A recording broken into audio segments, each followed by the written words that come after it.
40대 중년의 어떤 아들이 이 주일 아침에 교회에 가기 싫은 마음이 생겼습니다.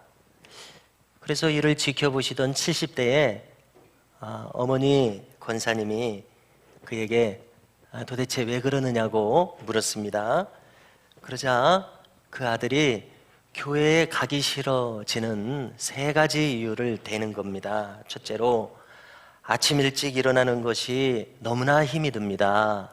둘째로, 성가대에서 찬송을 할 때에 음이 간혹 틀리는데 마치 내가 틀리는 것처럼 긴장이 돼서 그 마음이 싫습니다. 셋째, 교회 장로님께서 기도를 하시는데 기도가 조금 길어지면은 나도 불안해져서 그것이 힘들어서 교회에 가기 싫은 마음이 생깁니다. 이렇게 이야기를 했습니다. 그러자 이 노모이신 권사님이 타이르시는 겁니다. 예, 아들아, 네가 교회에 가야 하는 3가지 이유가 있단다. 첫째로, 교회에 모여서 예배드리는 것은 하나님의 명령이니라.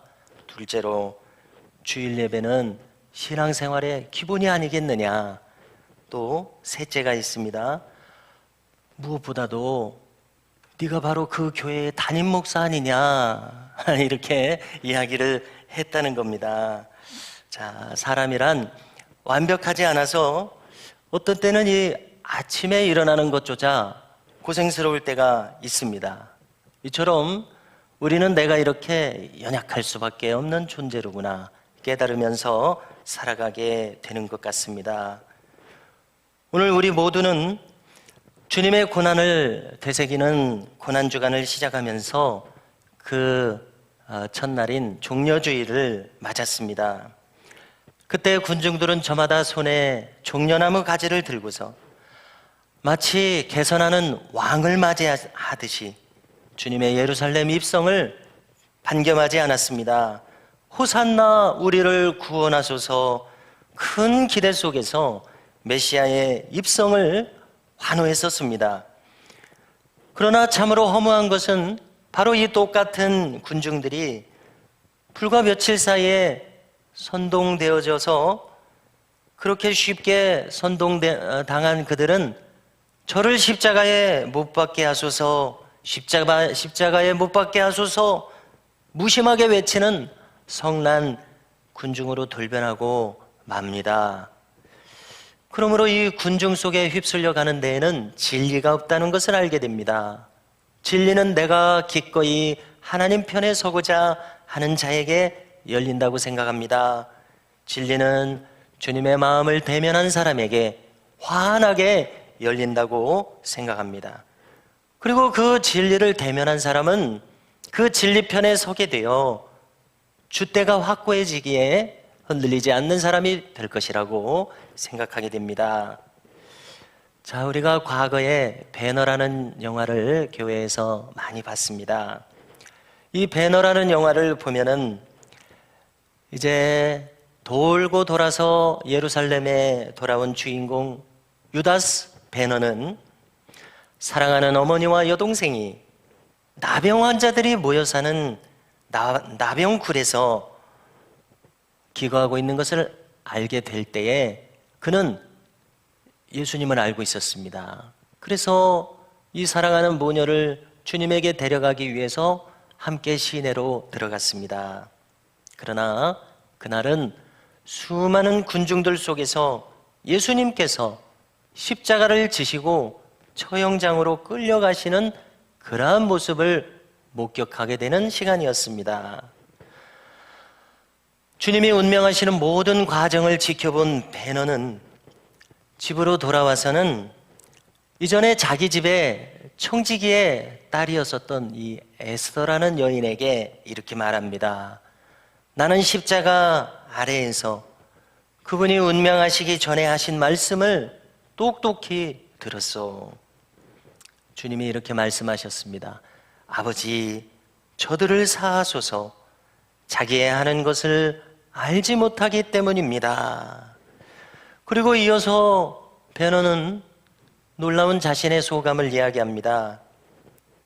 그 말씀을 듣는 순간 나는 내 손에서 검이 떠나가는 것을 느꼈어. 베너는 자신의 어려서부터의 절친이면서도 자신을 배신하고 멸문지화를 시켰었던 배신한 친구 메살라, 그에 대한 증오심이 가득하여 복수의 칼날을 갈면서 지금까지 살아왔었습니다. 3시간이 넘는 이 엄청난 대작의 영화가 마지막 순간 바로 이 명대사를 남기는 시간으로 모여지고 있었습니다. 내 손에서 검이 떠나가는 것을 느꼈소. 자, 우리가 오늘 본문을 함께 읽었습니다. 이 장면은 주님께서 십자가를 지신 장면을 묘사하고 있습니다. 바로 한가운데에 주님의 십자가가 있고 좌우에 두 행악자도 십자가에 달려 있습니다. 오늘 본문 이 누가복음의 기자 누가는 십자가에서 달리신 주님의 첫 일성을 이렇게 기록해 주고 있습니다. 아버지, 저들을 사하여 주옵소서. 자기의 하는 것을 알지 못함이니이다. 참으로 이 말씀이 놀라운 것은 아직 자기의 죄를 깨닫지도 못하고 있는 십자가 아래에 있는 수많은 사람들이 있습니다. 대제사장의 무리들이 있습니다. 또 로마 군병들이 있습니다. 주님을 창으로 찌른 자도 있습니다. 이 모든 사람들에 대해서 아직 자기의 죄를 알지도 못하고 있는 사람들에 대해서 주님은 용서하고 계시는 대목이 참으로 놀랍습니다. 이것은 우리에게 무엇을 말하여 줍니까? 용서는 바로 큰 자가 아직 작은 자에게 베풀어 줄 수 있는 것이 바로 용서라는 사실을 우리에게 알려주고 있습니다. 작은 마음에 머물러 있을 때에는 용서할 수 없습니다. 그 마음을 알지 못하기 때문에 그렇습니다. 다른 말로 우리가 이해하기 쉽게 바꿔본다면 피해자이기만 한 사람은 용서하는 마음에 이르지 못합니다. 그 자리를 벗어나지 못할 때에 그는 계속해서 가해를 당하고 있기 때문에 그렇습니다. 실로 이 용서할 수 없게 되는 마음의 심리는 우리가 복잡한 것을 엿보게 됩니다. 첫째로 피해의식에 사로잡혀 있기에 용서하지 못하게 됩니다. 여기에 갇혀 있기 때문에 그 마음이 벗어나지 못하는 겁니다. 참으로 안타까운 상황입니다. 이 마음을 벗어나야 하겠는데요. 어떻게 하면 이 마음을 벗어날 수가 있겠습니까? 둘째로 내가 심판자가 되기에 용서하지 못하는 것을 엿보게 됩니다. 우리 인간은 언제나 이 옳고 그름의 세계인 율법의 세계를 벗어나지는 못합니다. 도덕적으로 상대적으로 의롭게 살아온 사람일수록 더욱 그럴 가능성이 높습니다. 또 심지어는 자신도 분명 허점이 있는 것을 압니다. 그걸 모르는 사람이 얼마나 있겠습니까? 그러면서도 타인에게는 가차없는 율법적 잣대를 대기도 하는 것이 바로 인간의 묘한 심리입니다. 이때 이 심리를 잘 살펴보면 결론은 바로 나 자신이 심판자의 자리에 올라가 있게 되기 때문에 바로 이와 같은 마음이 나타나는 것을 알 수 있습니다. 그러므로 오늘 이 자리에 우리는 신앙을 가진 자의 마음으로 살아가고 있습니다. 우리는 신앙을 가지고 있기에 더욱 조심해야 할 것입니다. 야고보 사도의 말씀을 함께 들어보십시오. 말씀합니다. 입법자와 재판관은 오직 한 분 뿐이시니 능히 구원하시기도 하며 멸하시기도 하시느니라. 너는 누구이기에 이웃을 판단하느냐? 너는 누구이기에?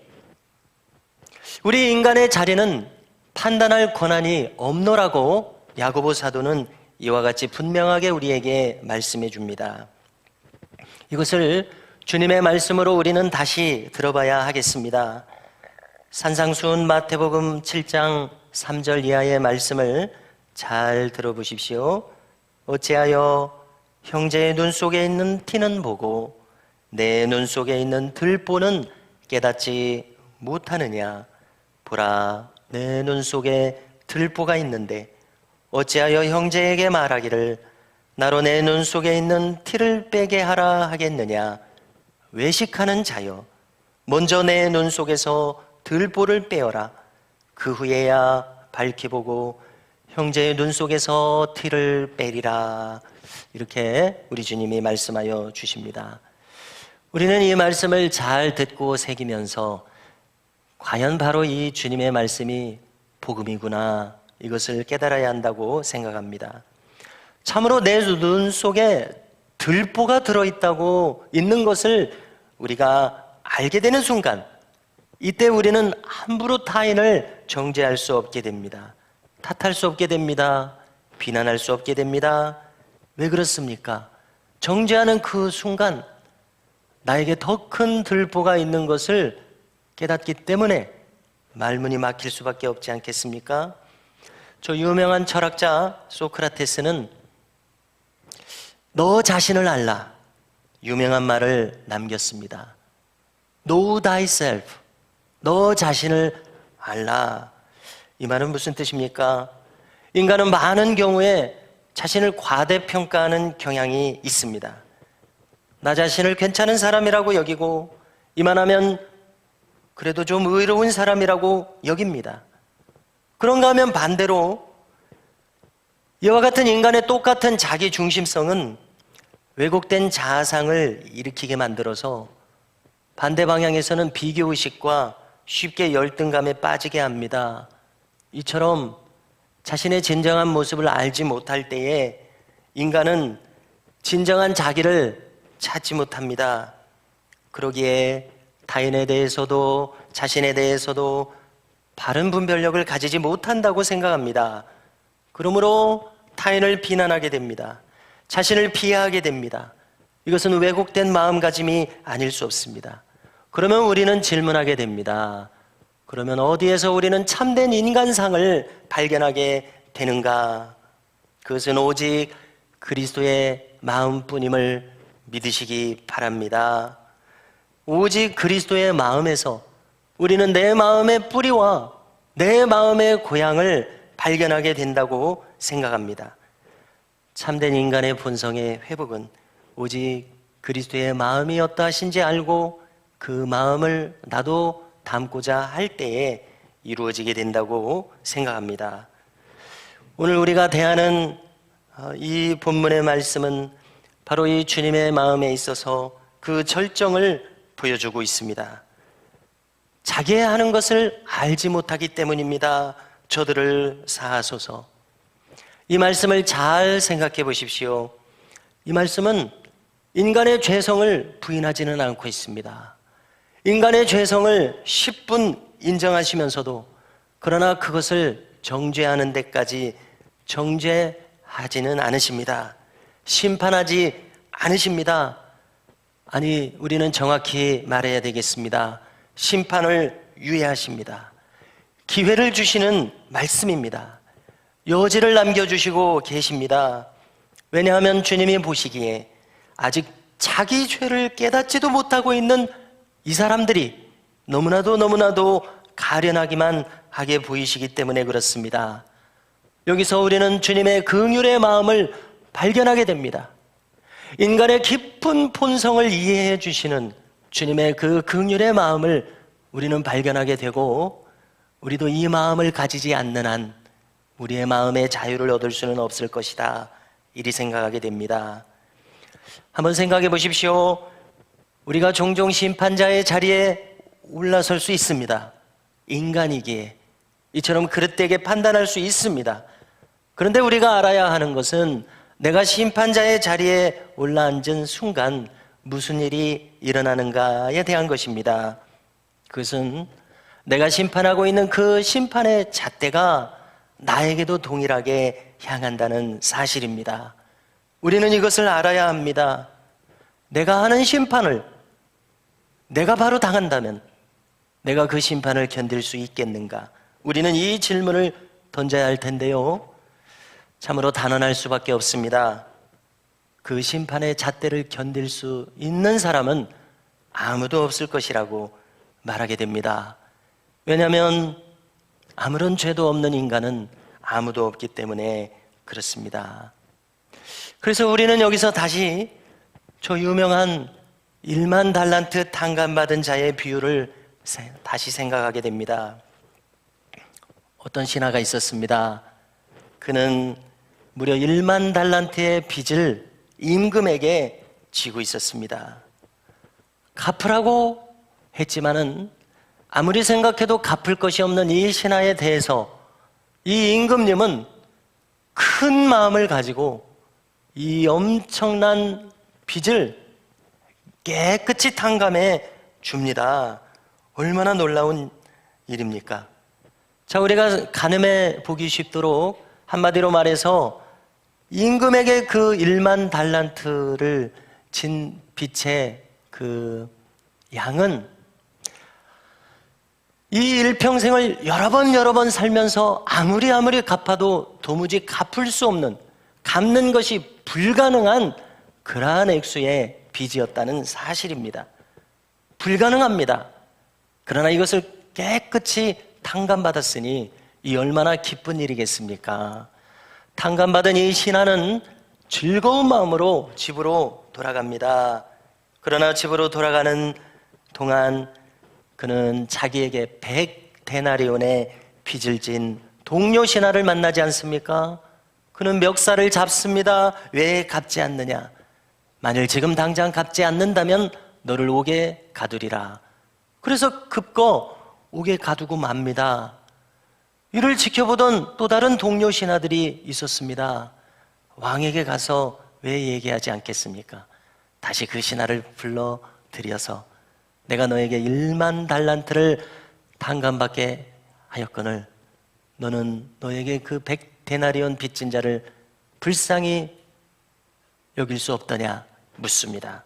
그리고 빚을 다 갚도록 그를 옥에 쳐놓도록 처분하게 됩니다. 이거 보십시오. 자신이 하는 심판을 자신이 견딜 수가 없는 것입니다. 우리는 이것을 알아야 합니다. 저희 그 100데나리온의 빚에 대해서 한번 생각해 보십시오. 그것은 한 100일치 정도의 급여라고 생각하면 될 것입니다. 3달 정도니까 결코 작은 액수는 아닐 것입니다. 그러나 저 1만 달란트에 비하겠습니까? 그러나 이 신하는 같은 동간을 가혹하게 대하는 겁니다. 용서하지 않는 겁니다. 사정을 봐주지 않는 겁니다. 우리가 어떤 사람에 대해서 참 답이 없을 때 무자비하다고 합니다. 저렇게 잔인할 수가 있는가? 저렇게 무도할 수가 있는가? 바로 그 답답함입니다. 이 사람의 마음을 그렇게 쓰고 있었습니다. 집요하고 가차없으며 결코 용서하지 않는 마음입니다. 자, 이것은 무엇을 말합니까? 이 자리에 있는 우리 인간 모두에 도무지 좀처럼 용서해주지 않으려고 하는 이 심리가 있다는 것을 고발하고 있습니다. 왜 그렇습니까? 내가 탕감받았다는 것을 알기는 아는데 머리로만 알고 있지 이것이 가슴에까지 뼈저리게 내려와 있지 못한 겁니다. 우리는 십자가에 대해서 들었습니다. 그러나 이 십자가에서 바로 나도 이미 죽었음을 알지 못하기에 십자가를 깨닫지 못한다고 생각합니다.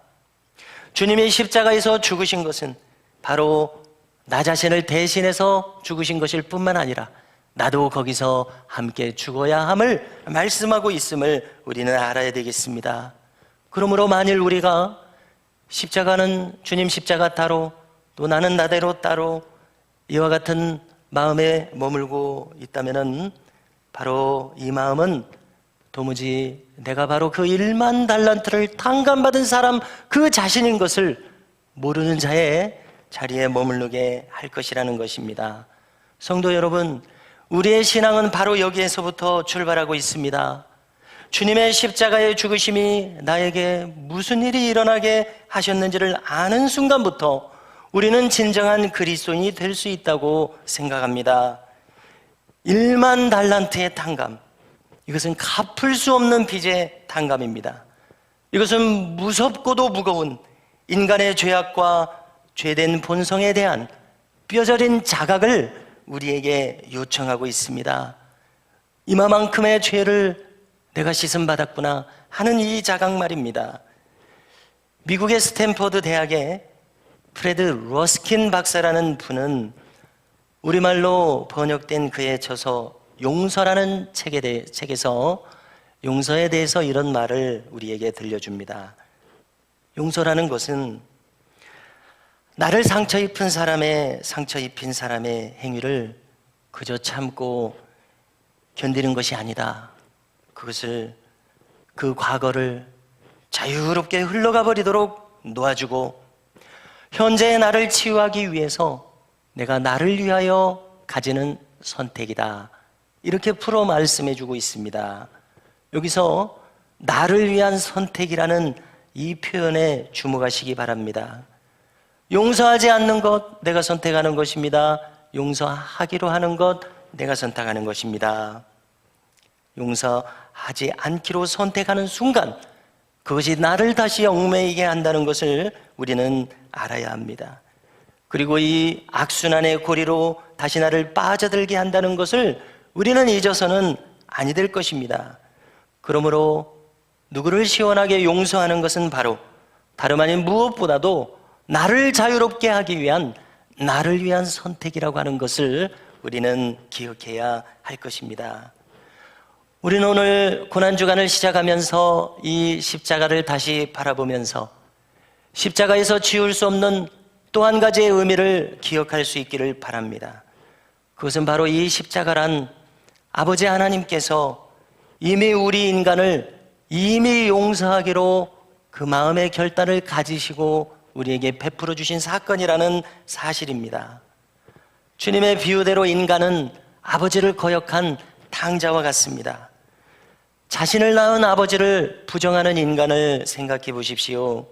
그러나 탕자의 비유는 아버지인 자신을 부정하고 떠나가 버린 이 아들에 대해서 그 아버지는 이미 그를 용서하고 깨끗이 잊고 처음부터 그를 기다린 아버지의 이야기였었습니다. 떠나간 그날부터 이 아버지는 그를 기다리고 있었습니다.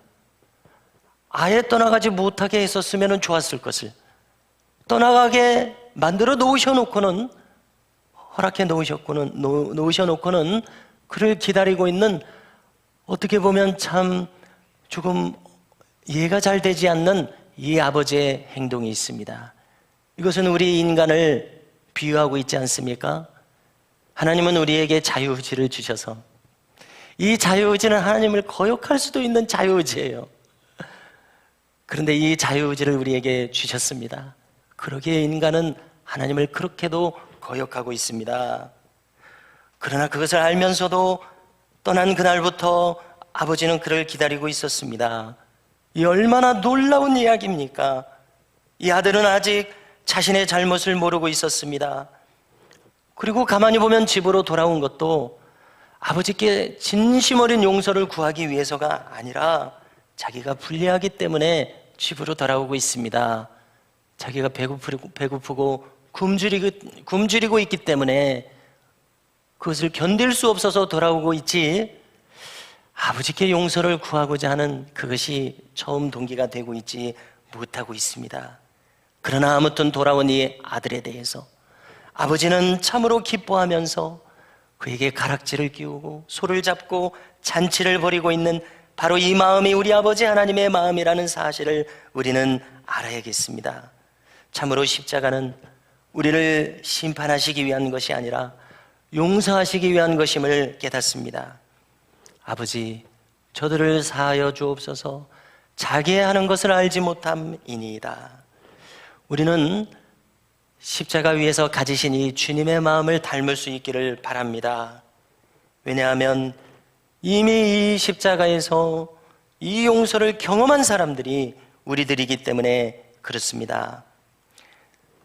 우리도 주님의 이 마음과 똑같이 되지 않는 한 타인을 심판하고 또 정확히 그 같은 잣대로 우리 자신을 심판하는 이 악순환의 고리를 벗어나지 못하게 된다는 것을 기억하시기 바랍니다. 오직 인간은 큰 자가 되어서 작은 자를 품는 주님의 이 마음만이 우리 인간의 마음이 참 자유를 얻는 길입니다. 주님의 십자가에서의 첫 일성의 말씀 함께 우리의 신비에 새길 수 있기를 바랍니다. 알지 못하기 때문입니다. 저들을 사하여 주옵소서. 자기의 아는 것을 알지 못하기 때문입니다.